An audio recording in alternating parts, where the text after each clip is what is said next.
Nah, di kesempatan kali ini kita akan membahas tentang penyebab banyaknya pria ditinggal married sama wanita. Waduh, banyak banget fenomena kayak gitu, Kak. Banyak pria ditinggal nikah wanita. Nah, ini yang pertama itu biasanya kalau misalnya pria-pria tersebut tidak memberikan kepastian, Kak. Pastian apa nih?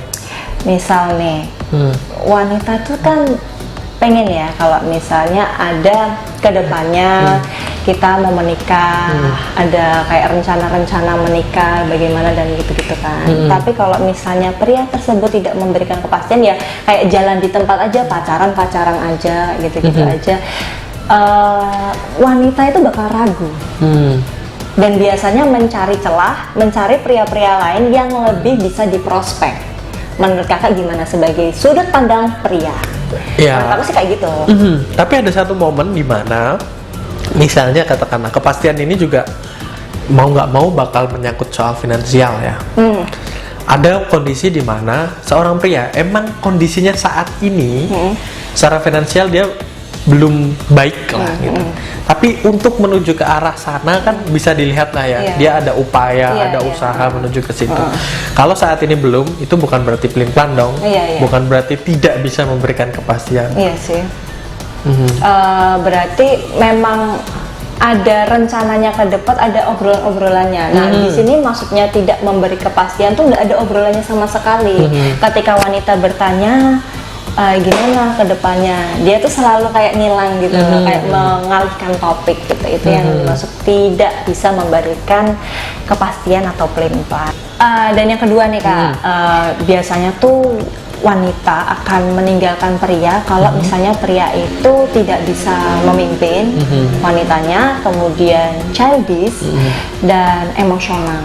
Nah, kalau misalnya kan bikin ilfil ya, Kak, kalau misalnya punya pasangan yang kekanak-kanakan, terus masih kayak anak kecil gitu ya, terus kayak emosional, apalagi sampai main tangan kayak gitu kan. Untuk kedepannya gimana kalau misalnya menjalin hubungan gitu. Dan yang namanya pria itu kan nanti di kartu keluarga yang namanya pria itu bakal jadi kepala keluarga. Nggak bisa kepala keluarga terus si wanita itu nggak bisa gitu. Ya sih, apalagi kalau misalnya biasanya sih kalau misalnya tidak bisa memimpin itu kayak misal nih contoh yang simple aja kayak kamu mau makan di mana? Biasanya kan cewek kadang-kadang nanyain kayak gitu, terus cowok nanyain terserah gitu. Menurut aku tuh harusnya tuh cowok punya plan mau kemana, apalagi kalau misalnya mau dating kayak gitu-gitu. Kan kayak wanita itu juga gerah juga sih kalau misalnya dikit-dikit kita yang ngatur kayak gitu kan, padahal kita butuh sosok lelaki itu untuk ngarahin kita kan. Apalagi kalau bilangnya terserah gitu ya. Yaudah yuk kita kesini, tapi aku nggak doyan ikan bakar. Nah itu nggak jadi terserah. Itu yang bikin ilfil banget sih, Kak, kalau misalnya kayak gitu. Itu contoh simpel, apalagi kedepannya kalau misalnya menikah bagaimana, kayak nggak punya sikap gitu ya, nggak punya pendirian gitu. Nah, yang ketiga ini nggak memiliki tujuan atau goal dalam menjalin hubungan. Nah, kan biasanya kalau misalnya seseorang lelaki punya rencana ke depan untuk menikah, kan biasanya ada tuh kita harus gini, tujuannya ini, goalnya apa aja. Nah, kalau misalnya saya mau tanya balik sih, Kak, sama kakak, gimana caranya ngetahui kalau misalnya cowok tuh kan biasanya aku punya goal, aku punya tujuan, tapi aku nggak mau ngasih ke kamu, kan biasanya kan ada yang kayak gitu disimpan gitu loh. Nah, kalau misalnya itu cuma apa ya, kayak alasan dia aja, apa memang sebenarnya dia tuh nyimpen gitu? Biasanya gini sih, ada beberapa pria yang emang tipikalnya dia itu nggak suka berbagi ya dengan ada goal gitu. Cuman goal yang menyangkut kedua belah pasangan ini kan harus diutarakan, tapi goal dia pribadi mungkin karena dia malu, mungkin karena dia ngerasa belum siap finansial juga kan biasanya kayak belum saatnya diutarakan saat ini atau bagi dia kurang realistis atau apa saat ini ya, kondisinya saat ini ya boleh-boleh aja. Cuman kalau goal untuk berdua sih harusnya ada gitu, kadang, ke arah mana tujuan ini. Kadang tuh kayak aku tuh dapat curhatan dari teman-teman aku, dia tuh kayak ditanyain goal ini, aku ada goal gitu. Cowoknya bilang aku ada goal, tapi ya nanti aja bahasnya kalau misalnya waktunya udah siap. Tapi kan kadang-kadang wanita itu kayak ini beneran nggak sih? Ya makanya harus dipisah goal pribadi sama goal yang kaitannya dengan pasangan. Kalau kaitannya dengan pasangan, mau nggak mau ya harus diobrolin. Kan ini nggak cuma satu sisi aja dari sosok pria, tapi antara pria dan wanita gitu. Terus nambahin dikit ya soal yang ini juga, banyak pria yang sebetulnya kalau ditanya soal goal spesifik gitu nggak ada, jalanin aja gitu ya. Alasannya kan semacam seperti itu. Tapi ada satu titik di mana jalanin aja, tapi tahu kemana bakal dijalanin gitu loh. Gitu. Sementara dijalanin aja, tapi kasih saya waktu setahun, 2 tahun, nanti kita bakal rumah tangga kayak atau apa kayak. Berarti memang udah ada target waktunya ya?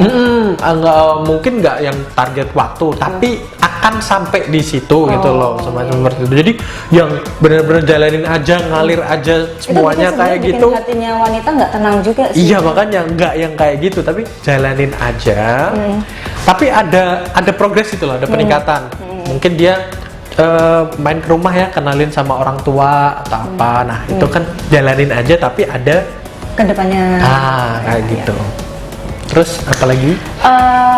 Mungkin ini yang paling spesifik banget sih, tidak berkomitmen. Nah, kan padahal kalau misalnya kita mau ada rencana nikah kan harus ada komitmen untuk menjalani itu kan. Yang biasanya kalau misalnya cowok nyepelein let it flow aja deh, jalanin, ya kayak tadi jalanin aja kayak gitu-gitu. Tapi komitmen ke depannya nggak tahu gitu. Itu kan sebenarnya bikin ilfil juga ya, bagaimana menurut kakak? Iya banget. Jadi kalau saya sih bukan hanya soal kaitannya dengan pasangan sih, soal kerjaan, soal apalah, soal sosial kalian. Orang yang nggak punya komitmen itu sampah lah gitu. Nggak ada, terutama pria ya gitu. Jadi nggak bisa dipegang omongannya, nggak bisa berkomitmen lebih itu, karena nggak bakalan maju dalam setiap sendi kehidupan. Iya sih. Apalagi kedepannya kalau misalnya kita nikah, wanita kan selalu lelakinya lah istilahnya yang menopang dia kan. Jadi komitmen ini sih bukan hanya soal bakal merit atau apa, tapi hal-hal sederhana gitu loh, soal kaitannya dengan kerjaan. Ketika dia melakukan pekerjaannya dengan baik, dengan itu kan kok bentuk komitmen juga kan. Jadi pesan saya buat kalian semua yang nonton, dan sering kalau saya live tuh suka coba deh komitmen kalian gitu kan. Komitmen itu penting guys. Dan yang terakhir adalah egois dan tidak bertanggung jawab. Nah ini yang paling bikin ilfil banget sih.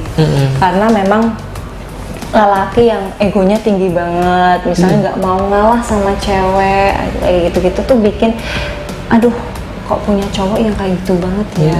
Dan apalagi nggak tanggung jawab, semuanya tuh nyepelein, kayak merasa wanita itu nggak ada harganya gitu. Dan itu bikin kesempatan atau peluang lelaki lain yang lebih tidak berego dan lebih bertanggung jawab itu kayak punya kesempatan daripada dianya gitu. Nah, menurut kakak gimana? Kalau opini saya sih, justru pria yang egois dan nggak bertanggung jawab itu emang wajib ditinggal nikah. Tapi nggak ada alasan untuk. Tapi kayak wanita itu kan punya sisi kayak kan udah. Iya, kalau udah dibilangin is okay, sekali, 2 kali, 3 kali. Tapi kalau udah sering terjadi ya, selalu egois, selalu mementingkan diri sendiri, nggak punya tanggung jawab, tinggal nikah aja. Cari yang lebih baik, cari yang lebih berarti udah di ACC ya. Kalau misalnya ada saya pun sebagai pria mensupport hal itu gitu. Nah, bagi wanita-wanita yang kecuali kalau nggak pernah diomongin ya, cuman sekali, 2 kali terus tiba-tiba ditinggal nikah, itu kejem sih. Tapi kalau udah pernah, berarti udah berkali-kali dinotis kamu tuh egonya tinggi kayak gini-gini. Nah, udah tinggalin aja. Betul. Oke, berarti itu ya soal alasan kenapa wanita itu ninggalin seseorang nikah sama yang lain. Berarti bukan cuma karena memang wanitanya nggak bertanggung jawab, tapi ada faktor-faktor yang itu. Dan banyak juga yang selalu gini, karena faktor finansial, nggak juga gitu. Kalaupun misalnya finansial kalian saat ini belum bisa menjanjikan lebih dan sebagainya, tapi kalian ada upaya untuk menuju ke situ, cewek pasti ngeliat kok, ya kan? Pasti. Misalnya kamu udah berusaha, cowok kamu lah misalnya udah berusaha mati-matian dan segala macam dan emang belum cukup, kamu juga bakal nemenin dia kan, nggak akan yang namanya ninggalin ke yang lain yang lebih mapan dan sebagainya, kecuali kalau kamu cuman kaum rebahan. Nah itu ya tinggalin aja gitu. Oke ya, saya rasa itu semoga bermanfaat.